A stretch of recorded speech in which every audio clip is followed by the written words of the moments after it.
ದುಬೈನಿಂದ ಅಕ್ರಮವಾಗಿ ಚಿನ್ನ ತಂದು ಸಿಕ್ಕಿಬಿದ್ದಂತ ಸುಂದರಿಯ ಕೋಟೆಯ ಒಳಗಡೆ ಜಾರಿ ನಿರ್ದೇಶನಾಲಯ ಲಗ್ಗೆಯನ್ನ ಹಾಕಿದೆ. ಸುಮ್ಮನೆ ಲಗ್ಗೆ ಹಾಕಿಲ್ಲ. ರನ್ಯಾ ರಾವ್ಗೆ ಸೇರಿದಂತ ಮನೆ ಕಚೇರಿಗಳು, ರನ್ಯಾ ಪತಿರಾಯನ ಮನೆ ಕಚೇರಿಗಳು, ಹಾಗೆ ರನ್ಯಾ ರಾವ್ ಆಪ್ತರ ಮನೆಗಳಲ್ಲೂ ಕೂಡ ಶೋಧ ಕಾರ್ಯವನ್ನ ಶುರು ಮಾಡಿದೆ. ದುಬೈನಲ್ಲಿ ಭದ್ರತೆ ಭೇದಿಸಿದ್ದಾದ್ರೂ ಹೇಗೆ? ಚಿನ್ನ ತಂದು ಕೊಟ್ಟಂತ ದುಬೈ ಶೇಖ್ ಆದ್ರೂ ಯಾರು? ರನ್ಯಾಗೆ ಸಾಕು ತಂದೆ ಹೇಗ್ ಸಪೋರ್ಟ್ ಆಗಿದ್ರು? ರನ್ಯಾ ರಾವ್ ಹಿಂದಿರುವಂತ ಕಾವಿ ತೊಟ್ಟ ಸ್ವಾಮೀಜಿ ಆದ್ರೂ ಯಾರು? ಎಲ್ಲವನ್ನೂ ಕೂಡ ನಿಮ್ಮ ಮುಂದೆ ಹೇಳ್ತಾ ಇದೀವಿ ನೋಡಿ.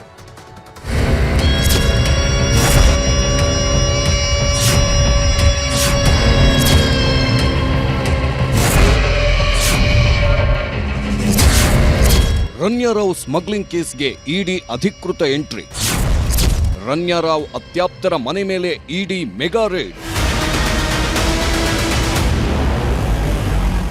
ದುಬೈನಿಂದ 14 ಕೆಜಿಗೂ ಹೆಚ್ಚು ಚಿನ್ನವನ್ನ ಅಕ್ರಮವಾಗಿ ತಂದ ಬಂಗಾರಿ, ಕೇಂದ್ರ ಸರ್ಕಾರದ ಭದ್ರತೆಯನ್ನೇ ಉಲ್ಟಾಪಲ್ಟಾ ಮಾಡಿ ಚಿನ್ನ ಸಾಗಿಸಿದ ಚಿನ್ನಾರಿ, ಕೋಟಿ ಕೋಟಿ ತೆರಿಗೆ ವಂಚಿಸಿದ ಸ್ಯಾಂಡಲ್ವುಡ್ನ ಸುಂದರಿ, ರಾಜ್ಯ ಸರ್ಕಾರದ ಪ್ರಭಾವಿ ಮಂತ್ರಿಗಳ ಕುರ್ಚಿಗೂ ಕಂಟಕ ತಂದಿಟ್ಟಿರುವ ವೈಯಾರಿ ರನ್ಯಾ ರಾವ್ ಪ್ರಕರಣಕ್ಕೆ ಜಾರಿ ನಿರ್ದೇಶನಾಲಯ ಎಂಟ್ರಿ ಕೊಟ್ಟಿದೆ.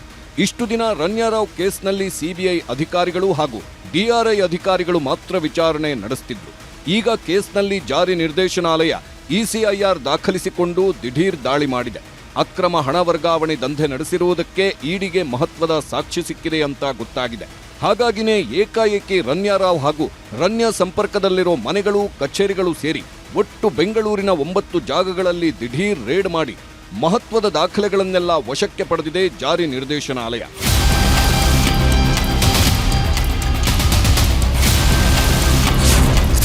ದಾಳಿ 1. ಅಕ್ರಮ ಚಿನ್ನ ಸಾಗಾಣಿಕೆ 1ನೇ ಆರೋಪಿ ರನ್ಯಾ ರಾವ್ಗೆ ಸೇರಿರುವ ಲ್ಯಾವ್ಲೆ ರಸ್ತೆ ಅಪಾರ್ಟ್ಮೆಂಟ್ನಲ್ಲಿ ಇಡಿ ಅಧಿಕಾರಿಗಳು ತೀವ್ರ ಹುಡುಕಾಟ ನಡೆಸಿದ್ರು. ಇದೇ ಫ್ಲಾಟ್ನಲ್ಲಿ ಈ ಹಿಂದೆ ಡಿಆರ್ಐ ಶೋಧ ನಡೆಸಿ 2 ಕೋಟಿ 6 ಲಕ್ಷ ಗರಿಗರಿ ನೋಟುಗಳನ್ನ ಸೀಸ್ ಮಾಡಿತ್ತು. 2 ಕೋಟಿ 67 ಲಕ್ಷ ಮೌಲ್ಯದ ಚಿನ್ನವನ್ನೂ ವಶಕ್ಕೆ ಪಡೆದಿತ್ತು. ಇವತ್ತು ಇದೇ ಮನೆಯಲ್ಲಿ ಇಡಿ ಶೋಧ ಮಾಡಿದೆ. ಇಡಿ ದಾಳಿ 2. ತರುಣ್ ಕೊಂಡೂರು ರಾಜು ಮನೆ. ಅಕ್ರಮ ಚಿನ್ನ ಸಾಗಾಣಿಕೆಯ 2ನೇ ಆರೋಪಿ ತೆಲುಗು ನಟ ರನ್ಯಾ ರಾವ್ ಆಪ್ತ ಸ್ನೇಹಿತನಾಗಿದ್ದ ತರುಣ್ ಖ್ಯಾತ ಉದ್ಯಮಿ ಮಗನಾಗಿದ್ದು ಕೋರಮಂಗಲದಲ್ಲಿರುವ ನಿವಾಸದಲ್ಲಿ ಇಡಿ ಶೋಧ ನಡೆಸಿದೆ.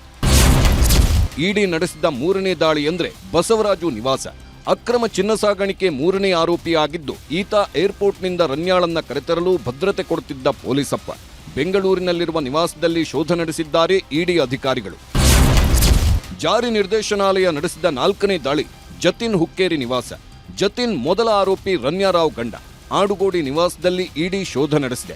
ಇಡಿ ಅಧಿಕಾರಿಗಳ ಜೊತೆ ಡಿಆರ್ಐ ಅಧಿಕಾರಿಗಳಿಂದಲೂ ಪರಿಶೀಲನೆ ನಡೆದಿದೆ ಅಂತಾನೂ ಗೊತ್ತಾಗಿದೆ.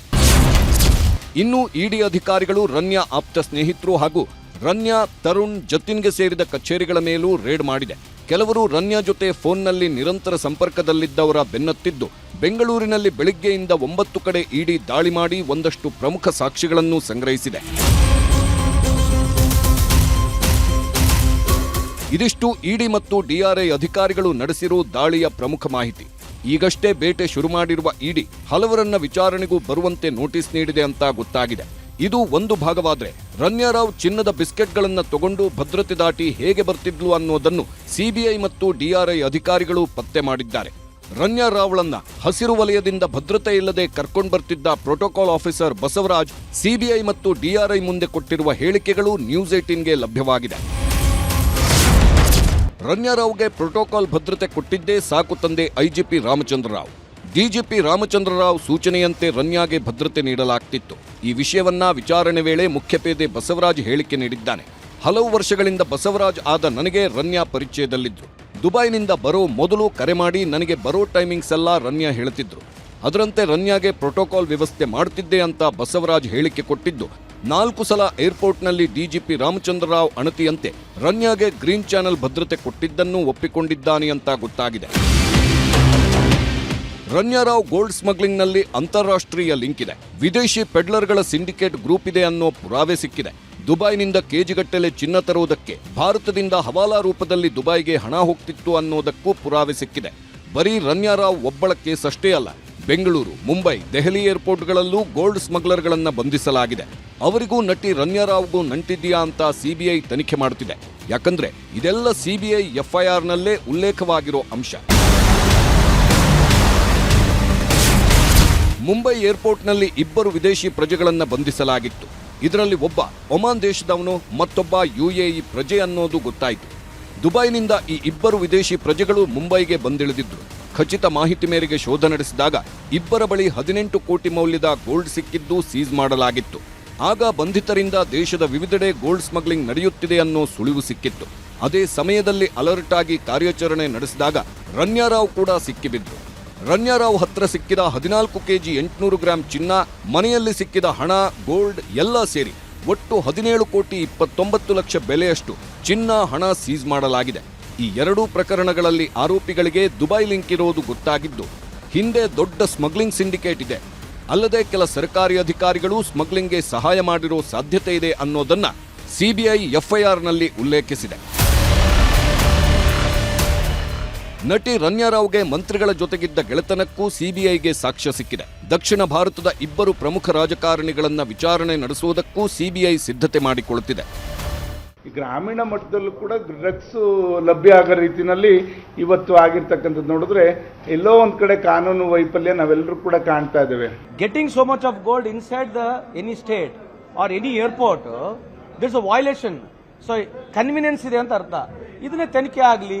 ಈಗ ನಿನ್ನೆ ರಾಜ್ಯ ಸರ್ಕಾರ ಇದ್ದಕ್ಕಿದ್ದಾಗೆ ಏನು COD ತನಿಖೆಯನ್ನು ಕೊಟ್ಟಿದ್ರು ರನ್ಯಾರಾವ್ ಕೇಸ್ ವಿಚಾರದಲ್ಲಿ, ಗೋಲ್ಡ್ ಸ್ಮಗ್ಲಿಂಗ್ ವಿಚಾರದಲ್ಲಿ ಅವರು ವಾಪಸ್ ತಗೊಂಡಿದ್ದಾರೆ. CBI ಎನ್ಕ್ವೈರಿ ಮಾಡ್ತಿದ್ದಾಗ ನಮ್ಮ ಕಡೆ ತೋರಿಸೋದು ಅವಶ್ಯಕತೆ ಇಲ್ಲ. BJP ಅವರು ಸುಮ್ಮನೆ ಮಾತಾಡ್ತಾ ಕೂಡ ಜವಾಬ್ದಾರಿಯಿಂದ ಮಾತಾಡಬೇಕಾಗ್ತದೆ. ಇದರ ಮಧ್ಯೆನೆ ಇನ್ನೊಂದು ಅಚ್ಚರಿ ಅಂಶನೂ ಬೆಳಕಿಗೆ ಬಂದಿದೆ. ಅದೇ ರನ್ಯಾರಾವ್ಗೆ ಸ್ವಾಮೀಜಿಯೊಬ್ಬರ ಜೊತೆಗೆ ನಂಟಿತ್ತು ಅನ್ನೋದು. ಆ ಸ್ವಾಮೀಜಿ ಬೇರೆ ಯಾರೂ ಅಲ್ಲ, ನಮ್ಮ ಕರ್ನಾಟಕದವರೇ.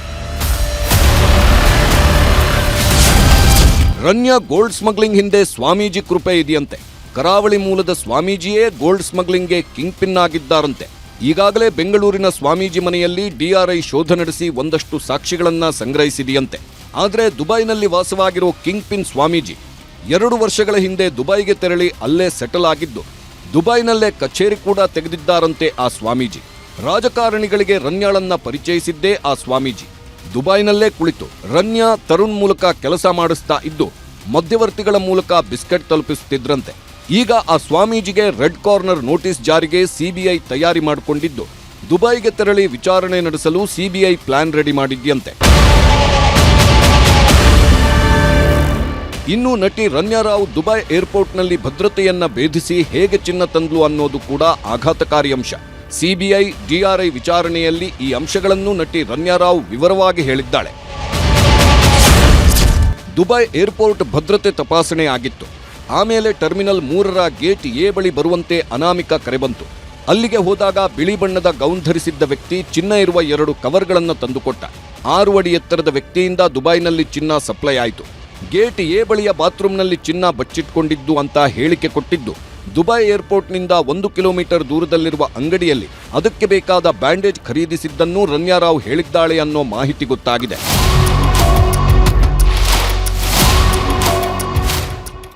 ರನ್ಯಾರಾವ್ಗೆ ಅಂತಾರಾಷ್ಟ್ರೀಯ ಗೋಲ್ಡ್ ಸ್ಮಗ್ಲರ್ಗಳ ಜೊತೆ ಲಿಂಕ್ ಇದೆ ಅನ್ನೋದಕ್ಕೆ ಪುರಾವೆಗಳಿವೆ. ಇದನ್ನ ಸಾಕ್ಷಿಗಳನ್ನಾಗಿ ಮಾಡಬೇಕು, ತನಿಖೆ ನಡೆಸಬೇಕಿದ್ದು ಸಿಬಿಐ, ED ಅಧಿಕಾರಿಗಳು, DRI ಟೀಮ್ ಕಣ್ಣಿಗೆ ಎಣ್ಣೆ ಬಿಟ್ಕೊಂಡು ಶೋಧ ನಡೆಸುತ್ತಿದೆ. ಈ ಮಧ್ಯೆ ರನ್ಯಾರಾವ್ ಜಾಮೀನಿಗೂ ಅರ್ಜಿ ಹಾಕಿದ್ದಾಳೆ. ನಾಳೆ ರನ್ಯಾರಾವ್ ಜಾಮೀನು ಆದೇಶ ಪ್ರಕಟವಾಗಲಿದೆ. ಆರ್ಥಿಕ ಅಪರಾಧಗಳ ಕೋರ್ಟ್ ರನ್ಯಾಗೆ ಜಾಮೀನು ಕೊಡುತ್ತಾ ಅಥವಾ ನ್ಯಾಯಾಂಗ ಬಂಧನವನ್ನ ವಿಸ್ತರಿಸುತ್ತಾ ಅನ್ನೋದು ಈಗಿರುವ ಕುತೂಹಲ. Bureau report, news 18. ಇನ್ನು ಮುಂಬೈ ಸರ್ಕಾರದ ಅವಧಿಯಲ್ಲಿ ನಡೆದಿತ್ತು ಎನ್ನಲಾಗಿರುವಂತ 40% ಹಗರಣದ ಆರೋಪ ವಿಚಾರಕ್ಕೆ ಸಂಬಂಧಪಟ್ಟಂತೆ ವರದಿಯನ್ನ ಕೊಡಲಾಗಿದೆ. ನಿವೃತ್ತ ನ್ಯಾಯಮೂರ್ತಿ ನಾಗಮೋಹನ್ ದಾಸ್ ಸಮಿತಿ ಸಿಎಂಗೆ ವರದಿಯನ್ನ ಕೊಟ್ಟಿದ್ದು 5 ಇಲಾಖೆಗಳಲ್ಲಿ ಹಗರಣಗಳಾಗಿದ್ದಾವೆ ಅಂತ ಪ್ರಸ್ತಾಪವನ್ನ ಮಾಡಿದೆ. ಅಧಿವೇಶನದ ಹೊರಗೆ ಹಗರಣದ ಗದ್ದಲ, ಇನ್ನು ಅಧಿವೇಶನದ ಒಳಗೆ ಸಾಲ ಸೂಲದ ಕದನ ಹೇಗಿತ್ತು ಅಂತ ತೋರಿಸ್ತೀವಿ.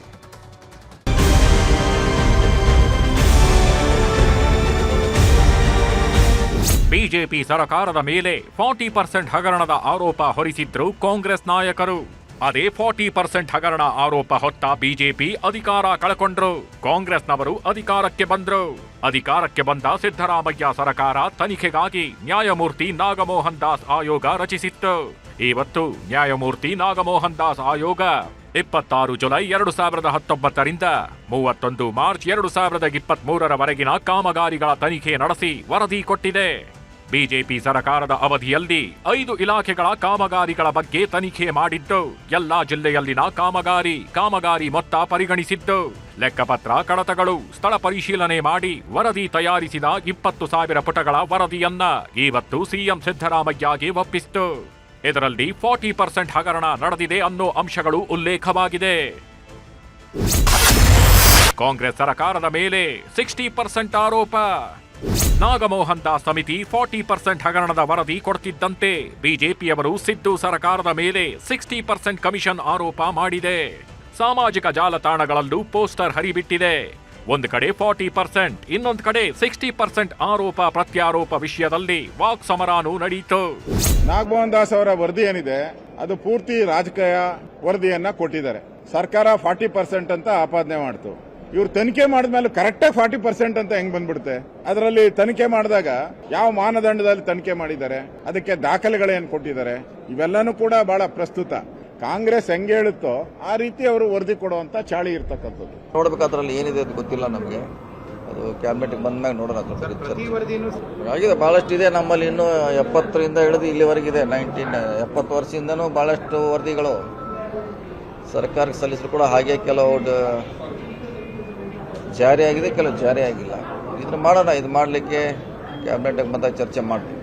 ಎಲ್ಲ ಹಗರಣಗಳ ಸೂಕ್ತವಾದಂಥ ತನಿಖೆಯನ್ನು ಮಾಡ್ತೀವಿ ಅಂತ ನಾವೇನು ಜನರಿಗೆ ಆಶ್ವಾಸನೆ ಕೊಟ್ಟಿದ್ವಿ. ನಿನ್ನೆ ಬಂದು ಆಯೋಗದ ಮುಖ್ಯಸ್ಥರಾದಂಥ ಬಂದು ವರದಿಯನ್ನು ಒಪ್ಪಿಸಿದ್ದಾರೆ. ಇವತ್ತು ಕ್ಯಾಬಿನೆಟ್ ಇದೆ.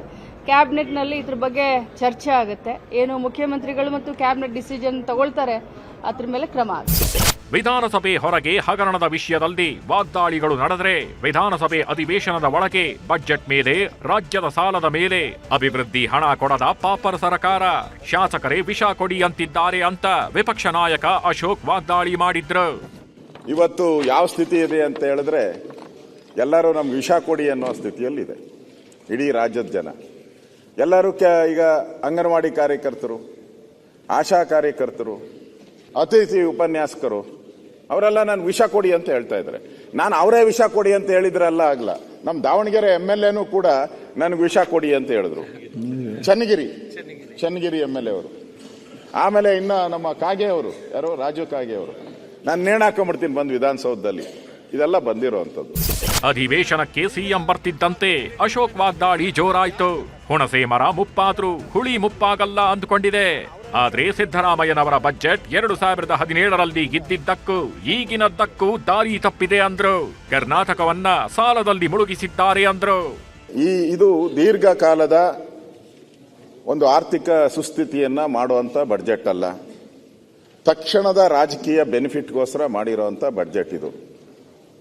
ಇದರಲ್ಲಿ ಯಾವುದೇ ರೀತಿಯಾದಂತ ಅಭಿವೃದ್ಧಿ ಬಗ್ಗೆ ಯೋಚನೆ ಮಾಡುವಂತ ಯಾವುದೇ ಕೆಲಸ ಇಲ್ಲ.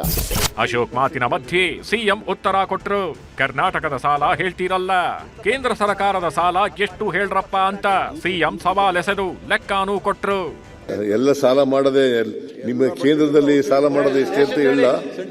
ನರೇಂದ್ರ ಮೋದಿ ಅವರು ಪ್ರಧಾನಮಂತ್ರಿ ಆದಾಗ 2014-15ರಲ್ಲಿ 53,11,000 ಕೋಟಿ ಇತ್ತು.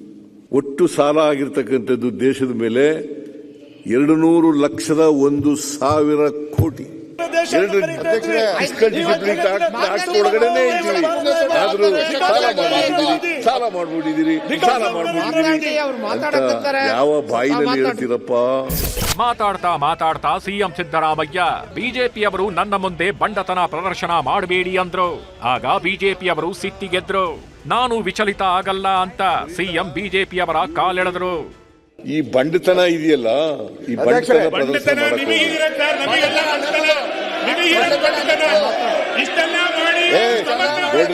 ಎಷ್ಟು ಜನ ಕೂಡ ನಾವು ವಿಚಲಿತರಾಗಲ್ಲ. ನಾನು ವಿಚಲಿತ ಆಗಲ್ಲ. ಇಷ್ಟೆಲ್ಲ ಆದ್ಮೇಲೆ ಬಿಜೆಪಿಯವರು ಎಸ್ಸಿಪಿ, ಟಿಎಸ್ಪಿ ಹಣ ದುರ್ಬಳಕೆ ಆಗಿದೆ, ಡಿಕೆ ಶಿವಕುಮಾರ್ ನಮ್ಮ ತೆರಿಗೆ ನಮ್ಮ ಹಕ್ಕು ಅಂತಾರೆ.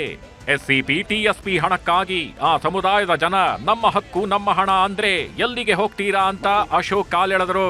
ಇನ್ನು ನಮ್ಮ ಉಪಮುಖ್ಯಮಂತ್ರಿಗಳು ಅವರು ಕೇಳ್ತಾರೆ ನಮ್ಮ ತೆರಿಗೆ ನಮ್ಮ ಹಕ್ಕು ಅಂತ. ಅಕಸ್ಮಾತ್ ಈ ಜನ SC ST ಜನಾಂಗ ನಮ್ಮ ಹಣ ನಮ್ಮ ಹಕ್ಕು ಅಂದ್ಬಿಟ್ರೆ ನೀವೆಲ್ಲೋತೀರಾ? ನೀವು ಅವಾಗ ಎಲ್ಲೋತೀರಾ ನೀವು? ಬಜೆಟ್ ಮೇಲಿನ ಚರ್ಚೆಗಳ ಜೊತೆಗೆ ವಿಧಾನಸಭೆ ಮತ್ತು ವಿಧಾನ ಪರಿಷತ್ನಲ್ಲೂ ಗ್ರೇಟರ್ ಬೆಂಗಳೂರು ತಿದ್ದುಪಡಿ ವಿಧೇಯಕ ಪಾಸ್ ಆಯಿತು. ಈಗ ರಾಜ್ಯಪಾಲರು ಗ್ರೇಟರ್ ಬೆಂಗಳೂರು ವಿಧೇಯಕಕ್ಕೆ ಸಹಿ ಹಾಕೋದಷ್ಟೇ ಬಾಕಿ. Bureau report, news 18. ರಾಜ್ಯ ಬಿಜೆಪಿಯಲ್ಲಿ ಲಿಂಗಾಯತ ಶಕ್ತಿ ಪ್ರದರ್ಶನದ ಫೈಟ್ ತಾರಕಕ್ಕೇರಿದೆ. ಒಂದು ಕಡೆ ಯತ್ನಾಳ್ ಅಂಡ್ ಟೀಮ್ ನಿಂದ ಸಮಾವೇಶಕ್ಕೆ ಪ್ಲಾನ್ ಮಾಡ್ತಾ ಇದ್ರೆ, ಕೌಂಟರ್ ಅನ್ನ ಕೊಡ್ಲಿಕ್ಕೆ ವಿಜೇಂದ್ರ ಅಂಡ್ ಟೀಮ್ ಸಭೆಯನ್ನ ನಡೆಸಿ ಪ್ರತಿತಂತ್ರವನ್ನ ರೆಡಿ ಮಾಡ್ತಾ ಇದೆ. ವಿಷಯ ಗೊತ್ತಾಗ್ತಿದ್ದಂತೆ ಯಡಿಯೂರಪ್ಪ ಅವರಿಂದ ಹಿಡಿದು ವರಿಷ್ಠರವರೆಗೂ ಎಲ್ಲಾ ಸುಮ್ಮನಿರಬೇಕು ಅಂತ ಸಂದೇಶ ರವಾನೆ ಆಗಿದೆ.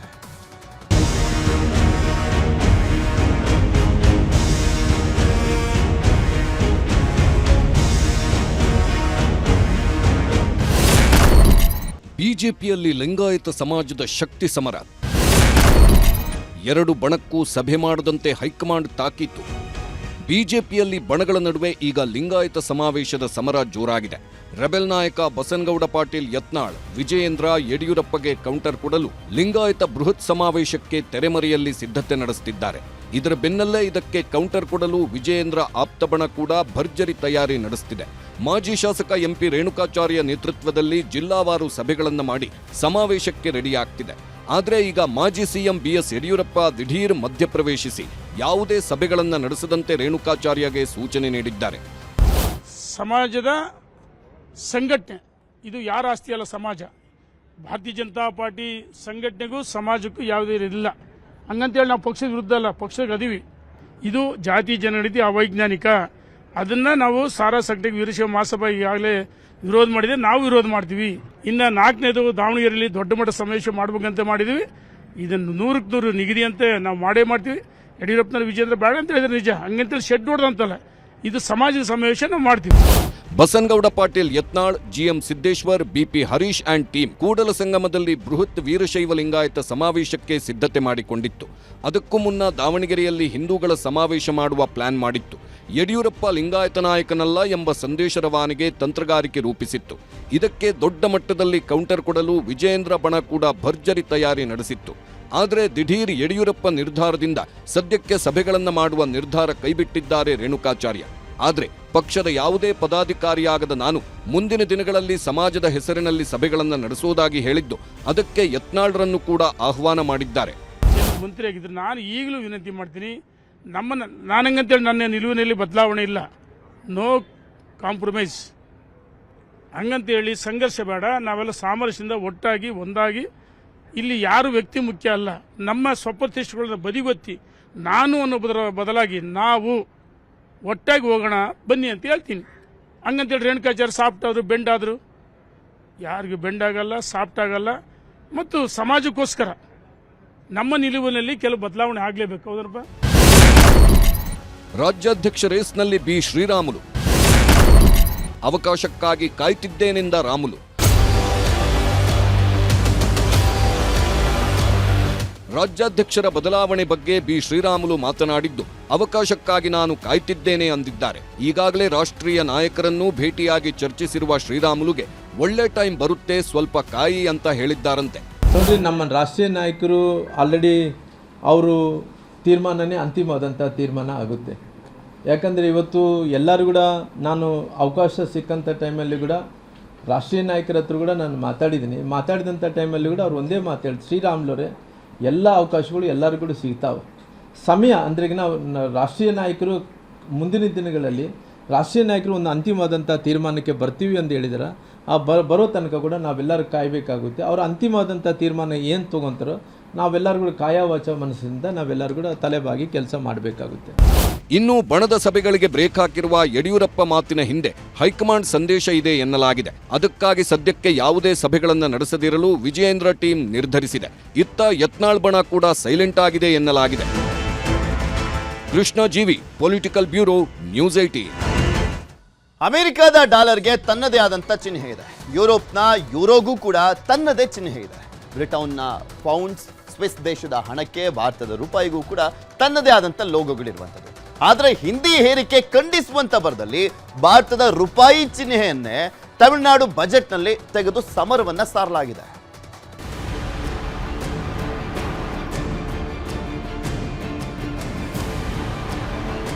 ನಾಡು ನುಡಿ ಜಲದ ವಿಷಯದಲ್ಲಿ ತಮಿಳುನಾಡು ಒಂದು ಹೆಜ್ಜೆ ಮುಂದಿರುತ್ತೆ. ಅದರಲ್ಲೂ ಭಾಷೆಯ ವಿಚಾರಕ್ಕೆ ಬಂದ್ರೆ ಇಲ್ಲಿನ ಜನರು ಪ್ರಾಣ ಕೊಡೋದಕ್ಕೂ ಸಿದ್ಧ. ಶಾಲೆ ಕಾಲೇಜ್ ಆಗಿರಬಹುದು, ಸರ್ಕಾರಿ ಕಾರ್ಯಕ್ರಮ ಆಗಿರಬಹುದು, ಬಸ್ ಸ್ಟ್ಯಾಂಡ್, ಮಾರ್ಕೆಟ್, ಎಲ್ಲೆಲ್ಲೂ ಮೊದಲು ತಮಿಳು, ಆಮೇಲೆ ಉಳಿದಿದ್ದು. ಅಷ್ಟರ ಮಟ್ಟಿಗೆ ತಮಿಳು ಭಾಷೆಯನ್ನ ಇಲ್ಲಿನ ಜನರು ಪ್ರೀತಿ ಮಾಡ್ತಾರೆ. ಹಾಗಾಗಿನೇ ಹಿಂದಿ ಹೇರಿಕೆಗೆ ಮೊದಲಿನಿಂದಲೂ ತಮಿಳಿಗರು ತೀವ್ರ ಖಂಡಿಸ್ತಾನೆ ಬರ್ತಿದ್ದಾರೆ. ಕೇಂದ್ರ ಸರ್ಕಾರ ದಕ್ಷಿಣ ರಾಜ್ಯಗಳ ಮೇಲೆ ಬಲವಂತವಾಗಿ ಹಿಂದಿ ಹೇರಿಕೆ ಮಾಡ್ತಿದೆಯಂತ ಕೇಂದ್ರದ ವಿರುದ್ಧ ಹೋರಾಟ ಮಾಡಿಕೊಂಡೇ ಬರ್ತಿದೆ.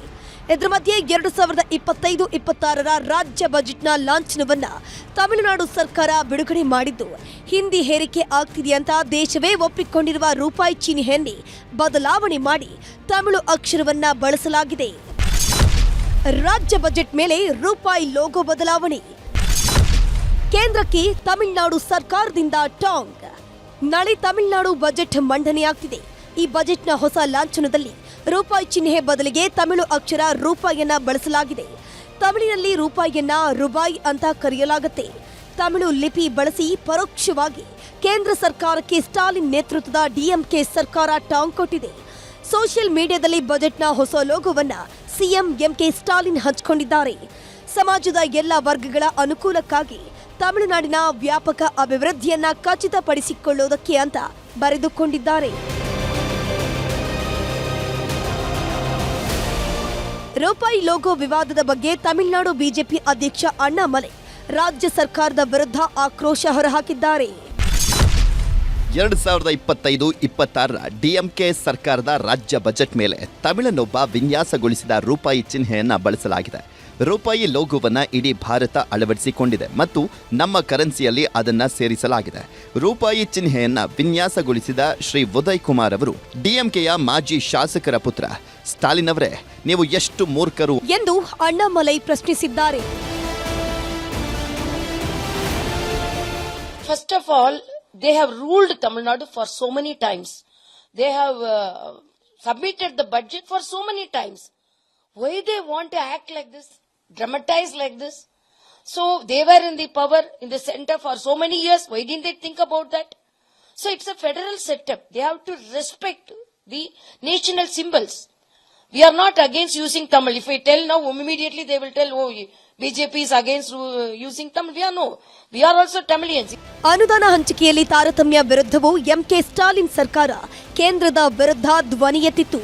ಲೋಕಸಭಾ ಕ್ಷೇತ್ರಗಳ ಮರು ವಿಂಗಡಣೆಯ ಕೇಂದ್ರದ ನಿರ್ಧಾರಕ್ಕೂ ತಮಿಳುನಾಡು ಸರ್ಕಾರ ಆಕ್ಷೇಪ ಎತ್ತಿದೆ. ಈಗ ಬಜೆಟ್ನಲ್ಲಿ ರೂಪಾಯಿ ಚಿಹ್ನೆ ಬದಲಾವಣೆ ಹೊಸ ವಿವಾದವನ್ನೇ ಹುಟ್ಟುಹಾಕಿದೆ. Bureau report, news 18. ಈಗ ರಾಜ್ಯ, ದೇಶ, ವಿದೇಶಗಳ ಮತ್ತಷ್ಟು ಸುದ್ದಿಗಳನ್ನು ನೋಡ್ತಾ ಹೋಗೋಣ ಎಕ್ಸ್‌ಪ್ರೆಸ್ ನ್ಯೂಸ್ನಲ್ಲಿ. ಹಲವು ವರ್ಷಗಳಿಂದ ಪಿಂಚಣಿ ಸಿಗದೆ ಪರದಾಡ್ತಾ ಇದ್ದ ಡೋಣಗಾಪುರ ಗ್ರಾಮದ ವೃದ್ಧೆಗೆ ಕಡೆಗೂ ಪಿಂಚಣಿ ಭಾಗ್ಯ ಸಿಕ್ಕಿದೆ. ನ್ಯೂಸ್ 18 ವರದಿಯಿಂದ ಎಚ್ಚೆತ್ತ ಭಾಲ್ಕಿ ತಾಲೂಕಿನ ಅಧಿಕಾರಿಗಳು ವೃದ್ಧೆ ಮಹಾನಂದಬಾಯಿಗೆ 2 ದಿನದಲ್ಲಿ ಪಿಂಚಣಿ ಸಿಗುವಂತೆ ಮಾಡಿದ್ದಾರೆ. ಇಂದು ಮನೆಗೆ ಭೇಟಿ ಕೊಟ್ಟು ಪಿಂಚಣಿ ಆದೇಶ ಪತ್ರ ನೀಡಿದ್ರು. ಬಂದು ಹಾಕಿದ್ರು ಎಲ್ಲರಿಗೂ ಕರ್ಸಿ ಮಾಡ್ಯಾರೀಗ ಪಗಾರ ತಂದು ಕೊಟ್ಟಾರ. ಮತ್ತಿನ ರೇಷನ್ ಕಾರ್ಡ್ ಮಾಡೋರದ. ಇಂದು ನಡೆಯಬೇಕಿದ್ದ ಸಚಿವ ಸಂಪುಟ ಸಭೆ ನಾಳೆ ಸಂಜೆ 6 ಗಂಟೆಗೆ ಮುಂದೂಡಿಕೆಯಾಗಿದೆ. ಸಚಿವರು ಹಾಗೂ ಶಾಸಕರಿಗೆ ಡಿಸಿಎಂ ಡಿಕೆ ಶಿವಕುಮಾರ್ ಔತಣಕೂಟ ಆಯೋಜಿಸಿರುವ ಹಿನ್ನೆಲೆ ಸಚಿವ ಸಂಪುಟ ಸಭೆ ಮುಂದೂಡಿಕೆಯಾಗಿದೆ. ಕೇವಲ ಉಚಿತ ಉಡುಗೊರೆಗಳಿಂದ ದೇಶದಲ್ಲಿ ಬಡತನ ನಿರ್ಮೂಲನೆ ಅಸಾಧ್ಯ. ಉದ್ಯೋಗ ಸೃಷ್ಟಿಸಿದ್ರೆ ಮಾತ್ರ ಬಡತನ ನಿರ್ಮೂಲನೆ ಮಾಡಬಹುದು ಅಂತ ಇನ್ಫೋಸಿಸ್ ಸಹ ಸಂಸ್ಥಾಪಕ ಎನ್ಆರ್ ನಾರಾಯಣಮೂರ್ತಿ ಹೇಳಿದ್ದಾರೆ. ಕರ್ನಾಟಕದ ಬಳಿಕ ರಾಷ್ಟ್ರ ರಾಜಧಾನಿಯಲ್ಲಿಯೂ ವಿದೇಶಿ ಮಹಿಳೆ ಮೇಲೆ ಅತ್ಯಾಚಾರ ನಡೆಸಲಾಗಿದೆ. ದೆಹಲಿಯ ಮಹಿಪಾಲ್ಪುರ ಹೋಟೆಲ್ನಲ್ಲಿ ಬ್ರಿಟನ್ ಮಹಿಳೆ ಮೇಲೆ ಪೈಶಾಚಿಕ ಕೃತ್ಯ ನಡೆಸಿದ 2 ಪೊಲೀಸರು ಬಂಧಿಸಿದ್ದಾರೆ. ಅಮೆರಿಕದ ನೂತನ ಸುಂಕ ನೀತಿಗೆ ವಿಶ್ವಸಂಸ್ಥೆ ಕಳವಳ ವ್ಯಕ್ತಪಡಿಸಿದೆ. ಜಾಗತಿಕ ಮಟ್ಟದಲ್ಲಿ ನಡೆಯುತ್ತಿರುವ ಸುಂಕ ಸಮರದಿಂದಾಗಿ ಎಲ್ಲ ದೇಶಗಳಿಗೂ ನಷ್ಟವಾಗಲಿದೆ ಅಂತ ವಿಶ್ವಸಂಸ್ಥೆಯ ಪ್ರಧಾನ ಕಾರ್ಯದರ್ಶಿ ಆಂಟೋನಿಯೋ ಗುಟೆರಸ್ ಎಚ್ಚರಿಸಿದ್ದಾರೆ. ಉಕ್ರೇನ್ನೊಂದಿಗಿನ ಕದನ ವಿರಾಮದ ಪ್ರಸ್ತಾಪವನ್ನ ರಷ್ಯಾ ತಿರಸ್ಕರಿಸಿದೆ. ಕದನ ವಿರಾಮಕ್ಕೆ ಒಪ್ಪದ ರಷ್ಯಾಗೆ ವಿನಾಶಕಾರಿಯಾಗಿ ಪರಿಣಮಿಸಬಹುದು ಅಂತ ಅಮೆರಿಕ ಅಧ್ಯಕ್ಷ ಟ್ರಂಪ್ ಎಚ್ಚರಿಸಿದ್ದಾರೆ. ಇಸ್ರೋ ಮತ್ತೊಂದು ಐತಿಹಾಸಿಕ ಸಾಧನೆ ಮಾಡಿದೆ. ಬಾಹ್ಯಾಕಾಶದಲ್ಲಿ ಆನ್ ಡಾಕಿಂಗ್ ಪ್ರಕ್ರಿಯೆ ಪೂರ್ಣಗೊಂಡಿದ್ದು ಇಸ್ರೋ ಮಹತ್ವಾಕಾಂಕ್ಷೆಯ ಸ್ಪಾಡೆಕ್ಸ್ ಉಡಾವಣೆ ಸಂಪೂರ್ಣ ಯಶಸ್ವಿಯಾಗಿದೆ. ಈ ಮೂಲಕ 2024 ಡಿಸೆಂಬರ್ 30ರಂದು ಕಕ್ಷೆ ಸೇರಿದ್ದ 2 ಉಪಗ್ರಹಗಳನ್ನು ಪರಸ್ಪರ ಬೇರ್ಪಡಿಸುವ ಮಷಿನ್ ಕಂಪ್ಲೀಟ್ ಆಗಿದೆ. ಪಾಕಿಸ್ತಾನದಲ್ಲಿ ಬಲೂಚಿಸ್ತಾನ ಬಂಡುಕೋರರು ಹೈಜಾಕ್ ಮಾಡಿದ್ದ ರೈಲಿನ ಎಲ್ಲ ಒತ್ತೆಯಾಳುಗಳನ್ನು ಬಿಡುಗಡೆ ಮಾಡಲಾಗಿದೆ. ಹೈಜಾಕ್ ಮಾಡಿದ್ದ 30ಕ್ಕೂ ಹೆಚ್ಚು ಉಗ್ರರ ಹೆಡೆಮುರಿ ಕಟ್ಟಲಾಗಿದೆ ಅಂತ ಪಾಕಿಸ್ತಾನ ಸೇನೆ ಮಾಹಿತಿ ನೀಡಿದೆ. ಬಲೂಚಿಸ್ತಾನಕ್ಕೆ ಇಂದು ಪ್ರಧಾನಿ ಶಹಬಾಜ್ ಶರೀಫ್ ಭೇಟಿ ನೀಡಿದ್ರು. ಡೆವಿಲ್ ಸಿನಿಮಾದ ಚಿತ್ರೀಕರಣ ಮೈಸೂರಿನಲ್ಲಿ ನಡೀತಾ ಇದೆ. ನಿನ್ನೆ ಮೈಸೂರಿನ ಸರ್ಕಾರಿ ಗೆಸ್ಟ್ ಹೌಸ್ನಲ್ಲಿ ಚಿತ್ರೀಕರಣ ನಡೆಸಲಾಗಿತ್ತು. ಇಂದು ಲಲಿತ್ ಮಹಲ್ ಹೋಟೆಲ್ನಲ್ಲಿ ಚಿತ್ರೀಕರಣ ಮಾಡಲಾಗಿದೆ. ಇದು ಇವತ್ತಿನ ಸೂಪರ್ ಪ್ರೈಮ್ ಅಟ್ 9. ನೋಡ್ತಾರೆ ನ್ಯೂಸ್ 18 ಜಾಲ ನಮ್ಮದು, ಬಲ ನಿಮ್ಮದು.